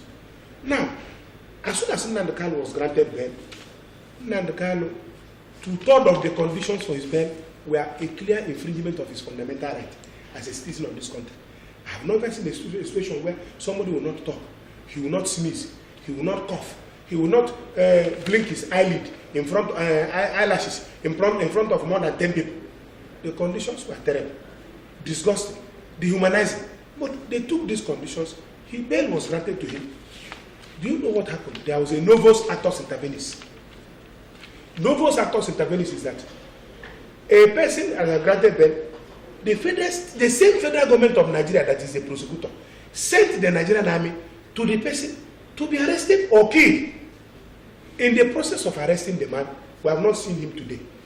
With that singular action of the federal government of Nigeria sending the troops to Nnamdi Kanu's house, Enyinna Abaribe has been discharged from his obligation as a shorty. Okay, let's leave it at that. Thank you very much. Discharged. Thank you very much. Summarily. It's okay, sir. Thank you very much. And that will now bring us, let's look at it now. Collins, Barrister Collins, he said, by that single act, the Nigerian federal government sending the military against Nnamdi Kanu, and since then he has disappeared. Does it? And he said that discharges Abaribe. Period. Does it now? Why is Abaribe's lawyer not presenting this in court? Does it mean that we don't have a very competent hand in if you look at those lawyers representing Abaribe, they are not even lawyers that can represent me. They are not mature to represent me because they are small boys. Yeah, I saw them now. There are small boys in this. There was something Obuta said. Is it by age or by output? Age also counts. Age also counts in this profession. Right. Age counts. See, let me tell you something. Do you know there is this thing Obuta did say on provocation. He said if the action of Mr. A, which caused the death of Mr. B, if Mr. A causes the death of Mr. A, and Mr. A cannot be charged for murder, he should at least go in for manslaughter. Do you get what I'm saying? That if Mr. A's action causes the death of Mr. B, if Mr. A cannot be if he can go in for murder, at least for manslaughter, in provocation. People, I'm trying to liken it to provocation because provocation is not like a total defense. It mitigates, okay, the actions, the consequences that should be visited on the accused person or on the defendant. You see, I want to liken it to the situation we have now. The federal government, if they cannot be held responsible for the death for the death of Nnamdi Kanu, they should at least be held responsible for the disappearance of Nnamdi Kanu. Because it was okay, assuming Nnamdi Kanu was not there I'm coming now. Either the death or because we can't give account. They can also give account. See, if it is established that on the day before the last sitting, before the incident took place, Nnamdi Kanu was not in court. Immediately his bail conditions would have been revoked. I hope you know. He was in court on the last day and waiting for the subsequent day, which was to come like 3 weeks before the incident happened. Do you know what I'm saying? So, if the actions of the federal government, if the federal government cannot be held liable for this death, because we don't know if he's alive, of him, by the law, he said they should be held at least liable for his disappearance. They should know his whereabouts. Circumstantially, they should know his whereabouts. Okay. Okay, so why are the lawyers not pushing for this? No. See, nobody eats his cake and has it. You can't eat your cake and have it. Okay. You grant a person bed, you pursue him on the ground, you ask a third party to produce him. In fact, the Enyinna Abaribe lacks the technical manpower to produce Nnamdi Kanu.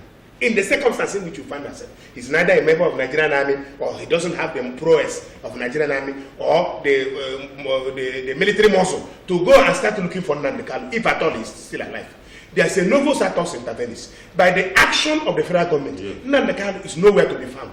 You can't eat your cake and have it. You can't slap a person and prevent him from crying, or push a man and show him where to fall. They are the ones that endangered the bad blood that led to the disappearance of Nnamdi Kanu. And they are, by that singular action alone, Enyinna Abaribe is automatically discharged from his obligations under the bail bond. Okay, what will happen? The worst that can happen is that remember the judiciary is the last hope of the common man. The common man, yes. Remember, the judiciary is the last hope of the common man. If the Igbo is to be marginalized up to the extent that the judiciary will now give verdict based on the fact that we are Igbo people, then where is our hope in this country? The same injustices that existed in 1966 is still here with us. What has the Igbo done in this Nigerian equation? Well, where have we gone wrong? The Igbo people, are we being victimized because we are outspoken, because we don't like injustice. The best true Nigeria will live everywhere in this country. Small time they pass decree, sending Igbo people from Lagos, sending Igbo people from the northern Nigeria, nothing happens. We say, you don't marry a woman, you don't allow her to go. What do we, what are we, what is it? If you don't like a woman, send her away, divorce her. If you like or love a woman, give her a home. Where are we in this country? Is it because the person taken on bail is an Igbo person, the person who took him on bail is an Igbo person, that we are hearing all this hula noise in the judiciary? Then the law will be turned upside down because it involves any nobody. But we must remember that it's not the entire country that Igbos or whatever that are going to play this in court. It is now left in the hands of Enyina Baribe's council to do this in court. No, a council can.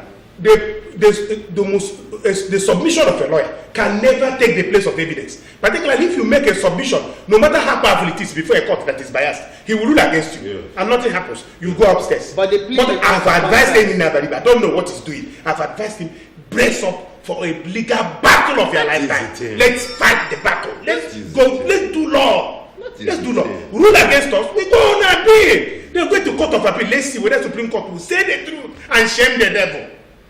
All right. In the law, a person who takes a person on bail, you either forfeit the bond or you produce the person. This idea of imprisonment, I'm hearing that one for the first time. The corollary for failure to produce a person you took on bail is to forfeit the bond to the government. Forfeit the bond of 100,000. But we are saying that we have not even gotten to the stage of forfeiture or not of the bond. We are now debating the reason why Enyina Baribe cannot produce Nnamdi Kanu in court. Every fool, Dick and Tom and Harry in this country is aware of the reasons. In fact, the court is supposed to take judicial knowledge of the cause of his failure to produce, because it's almost everywhere. It's ubiquitous. It is writ large in the press everywhere. The reason why Enyina Baribe is incapacitated in production of Nnamdi Kanu, whom he took on bail. The worst that can happen is he forfeits 100 million naira bond. But that should not get to that place. The judges or the judge should look close, open his eyes, and write his name on a book for posterity. Because the posterity will judge him. All right. Posterity will judge him. Every day we repeat Justice. That one that said his hand is tied. I think what is the name of that? His hand is tied in a whole of treasonable felony trial. I think it's Justice. I forgot it. Who says his hand is tied? And then every day we teach students the case of Enilak and me versus Attorney General of the Federation. We also teach students about Awolowo versus Shagari, justice in mathematics in this country.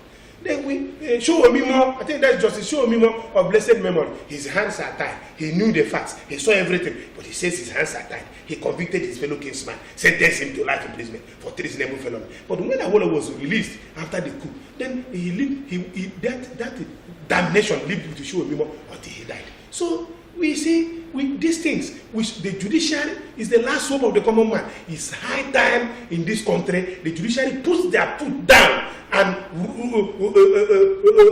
restores the rule of law, rights the wrong and restores the rule of law by delivering quality rulings that will strengthen the democracy in this country. What is the judiciary doing? It was in Kenya here, in West Africa, in the African country here, Kenya, that the judiciary annulled a presidential election.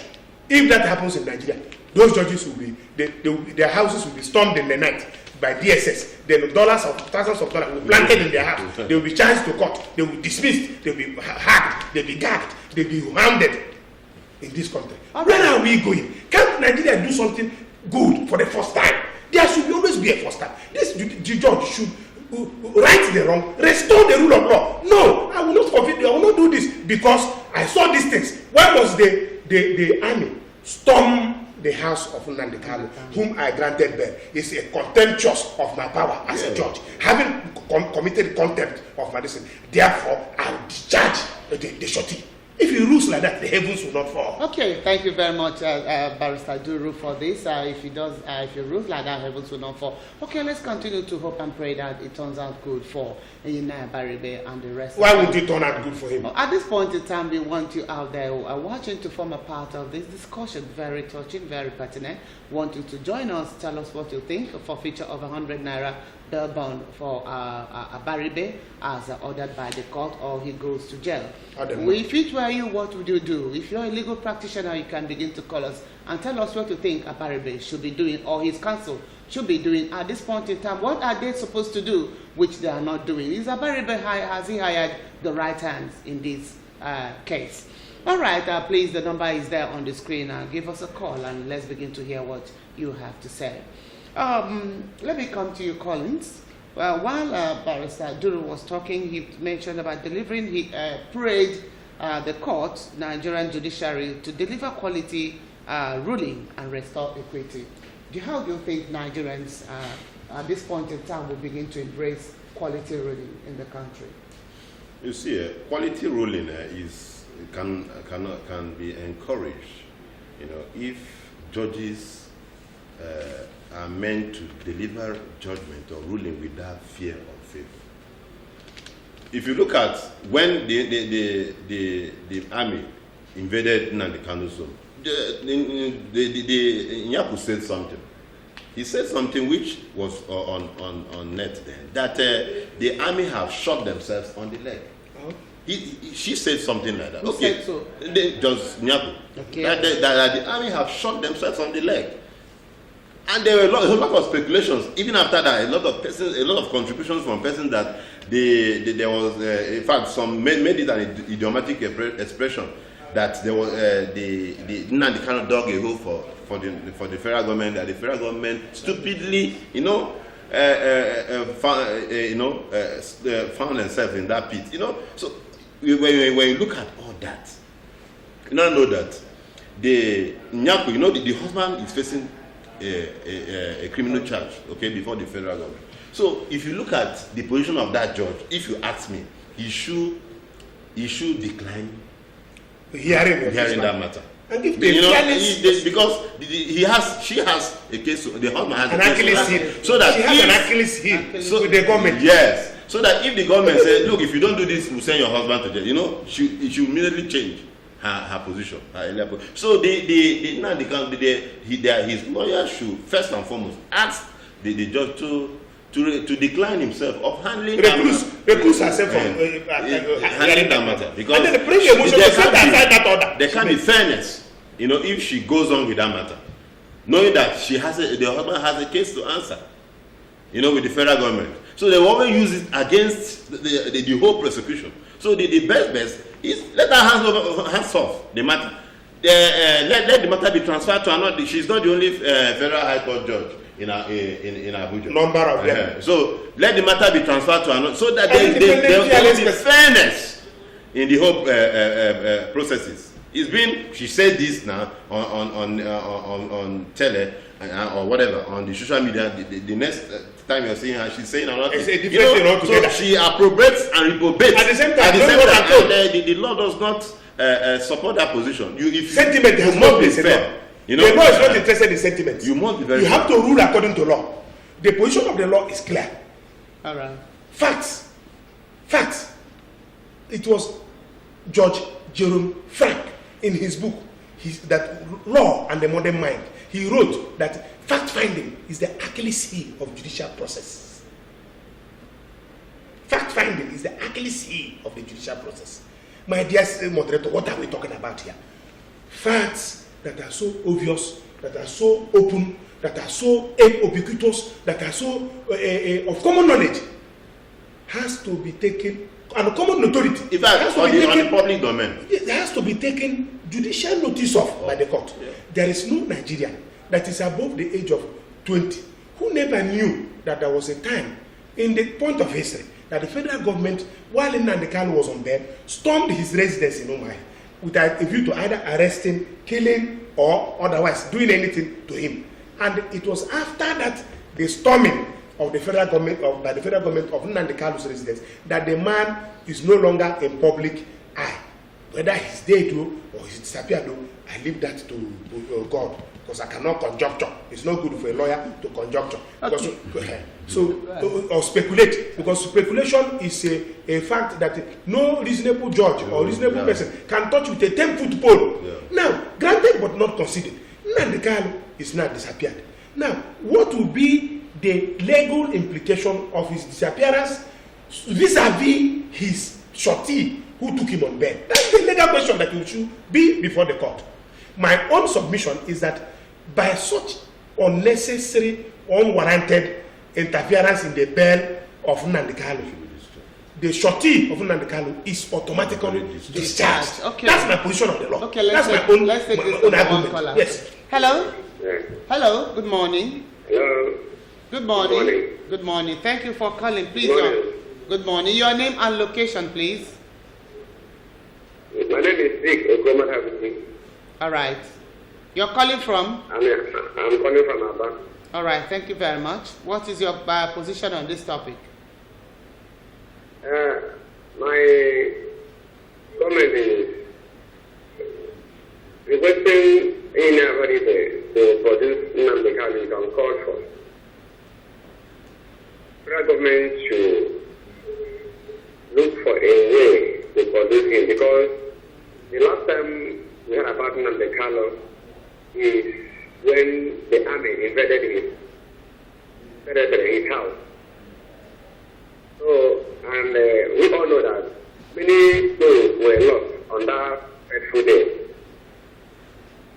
We know whether Nnamdi Kanu was among those that were also dead. So I think it is the right thing for federal government to tell us where it is. Or they should forget about stopping Inabarebe, because Inabarebe was not the one who invaded his house. It's the army with the directive of federal government. Thank you. Thank you very much. The worst that can happen is that the moment the government looks for this Nnamdi Kanu, asks Abaribe to produce Nnamdi Kanu, and he refuses to pay, they should cancel his bail and then order bench warrant. Then send for him. That's what the law says. I mean, cancel his bail. Then order for bench warrant. My Lene colleague will look at the position of the law. Let them cancel the bail and then order for bench warrant. Then the army will not be properly seized the jurisdiction to look for him. All right. All right, Ambassador Collins O'Neill, I want you to tell us, if you were Nina Baribe's legal counsel, what would you do in this instance? You see, very simple. I'll put the federal government on the toes. Okay, before you answer that, please, I'm sorry, let's take this caller before you answer. Hello? Hello? Good morning, dear. All right, Jennifer, good morning. Thank you for calling. Please, what's your take on this topic?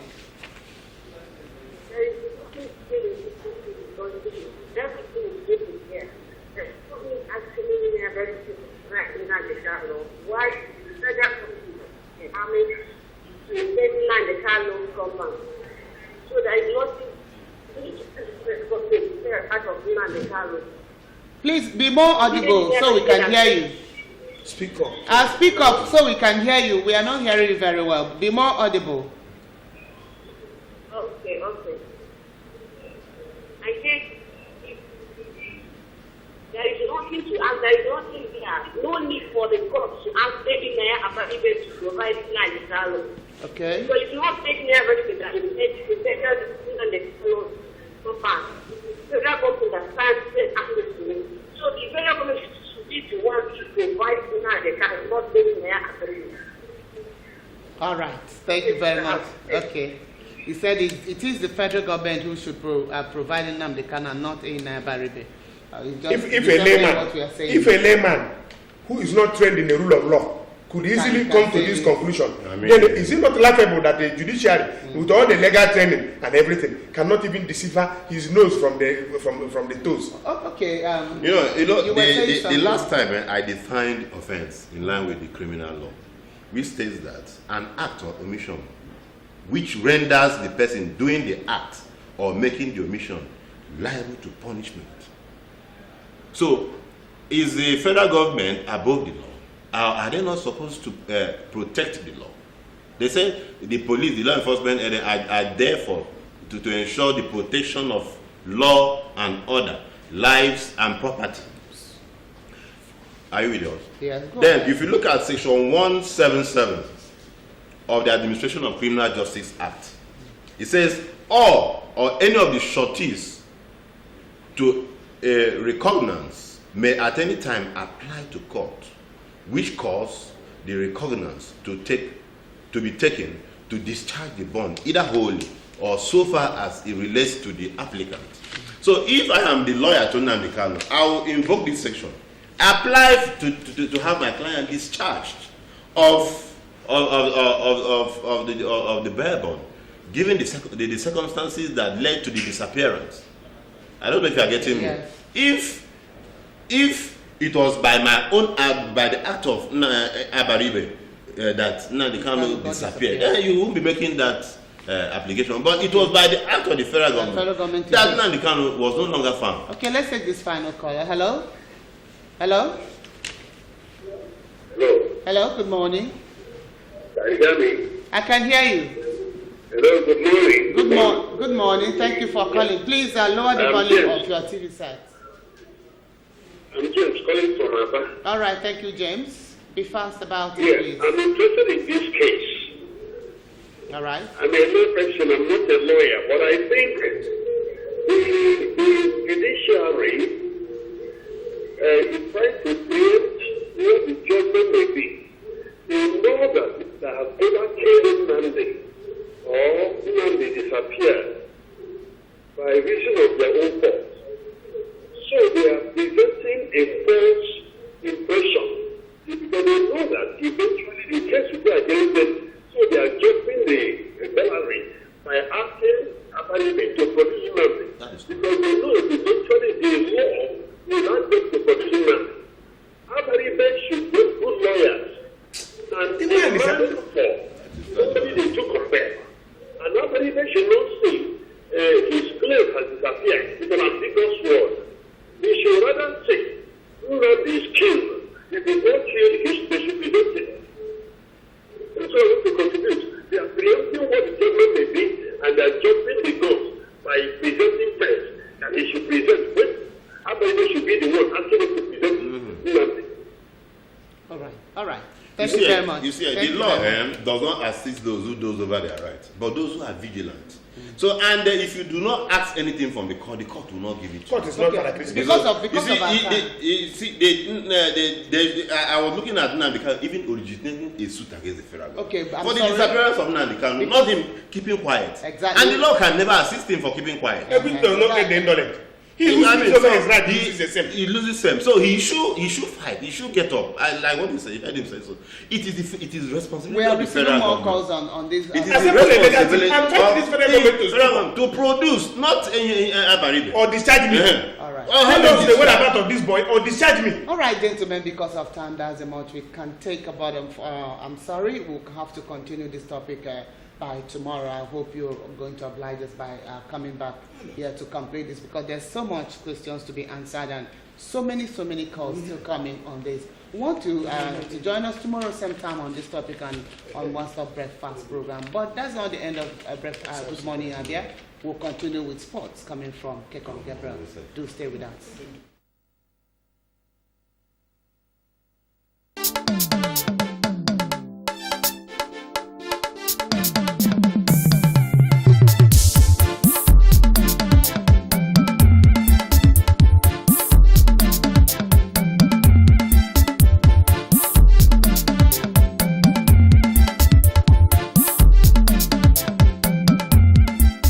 Good morning, Abia. Your one-stop breakfast show on TV.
we're glad to know that the Nigerian contingent to the Commonwealth Games are really battling, but the news reaching us is not a very pleasant one, as our athletes are already beginning to crash out of an event that just started. Why some have, of course, been crashing out, some are still making progress. Arsenal and, of course, Atletico Madrid took a giant step towards qualification for the Europa League semi-finals. The Nigerian Super Falcons are getting ready to do battle against their French counterpart in an international friendly. That game will be played today out there in France, where we are going to be starting with our first news item for the day, and that one has to do with the Commonwealth Games. The Commonwealth Games is, of course, the latest news making the rounds. Well, the news before me this morning is that five Nigerian athletes, on Thursday, we've been told that they crashed out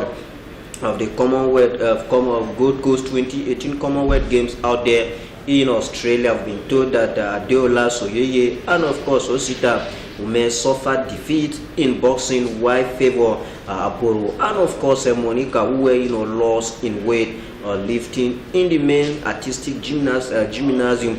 We've been told that Tayo Fakisi finished 29th in the floor exercise and 12th on the vault. However, the country progressed in the team event of the men's table tennis after securing 2 wins over Brazil and, of course, Malaysia in the group stages. We've been told that Soyeye lost 5-0 to Thaddeus Katua of Papua New Guinea in the round of 32 of the men's 60 kg, while Ume lost 5-0 to Manoj Kuma of India in the same round of the men's 69 kg. The news went on to say that Aburo, who competed in the men's 62 kg, lifted 112 kg in snatch and, of course, added 156 kg to it in the clean and jerk to finish 5th in the event with a total of 268 kg. The news also went on to say that Malaysia's Mohammed Bidin, won gold with a total lift of about 288 kg, while Papua New Guinea's More Baru, won silver with 286 kg, and Pakistan's Tolha Talib, won bronze with 283 kg lift. Men competed in the women's 48 kg and snatch 66 kg before lifting 88 kg in the clean and jerk. Her total of 154 also earned her a 5th place finish. That is still talking about the games there in Australia. The games also said that India Chanu, of course, Mirabia, won gold in the event with a lift of 169 kg, which is the new games record, while Mauritius Maria Rovanosov, won silver with a lift of 170 kg, just as Sri Lanka Danshi Gomez won bronze in 155 kg. We've been told that Nigeria's main table tennis team, made up of Olajide Omotayo, Bode Abiodu, and, of course, Jamil Aziz, the progress to the round of 16 after beating Bells and, of course, Malaysia 3-0 and 3-1 respectively to top group 4. Meanwhile, the Tigers face New Zealand in the first men's basketball group stage on Friday. That is today. In boxing, we've been told that Millicent Abolelu, takes on Tonga's Slote Huni in the round of 16th of the men's 75 kg. That is how it is happening out there in Gold Coast, Australia, where away from the Gold Coast game now we go over to France, where the Super Falcons, like I told you, have promised to give their all when they file out against the French national team, where the news this morning is that Super Falcons players are determined to avoid defeat as they played against their French counterpart this evening in Le Mans in an interesting game in hand, with Nigeria parading a mix of veterans and upcoming stars, while France, who finished in 4th place at the FIFA World Cup finals in Germany 7 years ago, also boast a number of new prospects. We've been told that the Falcons are in Le Mans without top star Asisat Oshuala, but foreign-based professionals like Desire Okparanoze and, of course, Francesca Odega are available for this high-profile encounter. We've been told that this will be Coach Thomas Dinabai, first official game in charge of the Falcons. Wise keeper Rita Chikwelu, Josephine Chukunoye. We also have Faith Ikidi Ugonjoku, of course, not forgetting Osita Osinachi Ohale. We also have Ngozi Okubi, Francis Odega, and Desire Okparanoze, who have been everywhere and seen it all. We have debutants such as goalkeepers Onyinyechuku Okeke, and of course Chiamaka Nadozie, as well as Glory Obona. We also have Anam Imo, who are trying to get their first call up and of course represent Nigeria. They will definitely get an opportunity to do that today when hostilities finally get down out there in France. Away from that one, we go over to Europe. Yesterday, the Europa League took place, the round of 16, the quarter-finals game, so to say, and Arsenal were in devastating form, where the news this morning is that Arsenal took a giant step towards reaching the Europa League semi-finals after a 4-1 rout of CSK Moscow, and Atletico de Madrid did the same with a 2-0 home win over Sporting Lisbon on Thursday. We've been told that Lazio also stayed on course to progress after an action-packed 4-2 home win over Salzburg in their quarter-final first leg. And upstart of, we also have RB Leipzig. We head to Olympique de Marseille with a 1-0 advantage with midfielder Aaron Ramsey, and of course France striker Alexander Lacazette scored 2 goals each in a blistering first half, while Arsenal cancelling out a superb free kick by CSK Alexander Golovin at the Emirates Stadium. We've been told that Germany forward Mesut Ozil shown as dish out assist effortlessly, with Arsenal clips one touch passing repeatedly, carving open cumbersome Russian defense. We've been told that Ramsey, who had a goal disallowed early on, hit the woodwork in the second half, and CSK keeper Igor Akinfev makes several saves to spare the visitors from a heavier defeat, where Lazio have been told that ended Salzburg 35 game unbeaten run, stretching back August after the visiting Austrian side twice drew level, but were undone by quick fire late goals from Felipe Anderson and of course Ciro Immobile. That is how it all happened there in the Europa League yesterday. A whole lot of goals being scored, and I did enjoy watching Arsenal and of course CSK Moscow, because in Nigerian, 2 Nigerians were on parade in that game. That is talking about Ahmed Musa for CSK Moscow, and of course Alex Iwobi doing it for Arsenal. Whichever way, the second leg will be coming up next week out there in Russia, by which time we will know which team we progress to the semi-finals of this season's Europa League. Well, this is where we draw the curtains on your favorite program, Good Morning Abia, the sports segment. My name hasn't changed, it remains Kekon Gabriel. God's willing, as this program returns on Monday, Kekon will always be on ground to bring you up to speed with the latest development from that part of the world where that there are definitely no dull moments. All right, thank you very much, Kekon Gabriel. Indeed, in sports, there are no dull moments, only entertainment, and enjoyment galore. And that is where today we're going to be drawing the curtains of One Star Breakfast program, Good Morning Abia, from MCL Television. We really do enjoy, we hope you really do enjoy the entire package. Tomorrow, same time, with more interesting topic and package coming your way. From me, Cynthia Ichema, I ask you to have a lovely day ahead. But up next is Unasalachi Omabia. Bye-bye.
MCL, the ward in your home.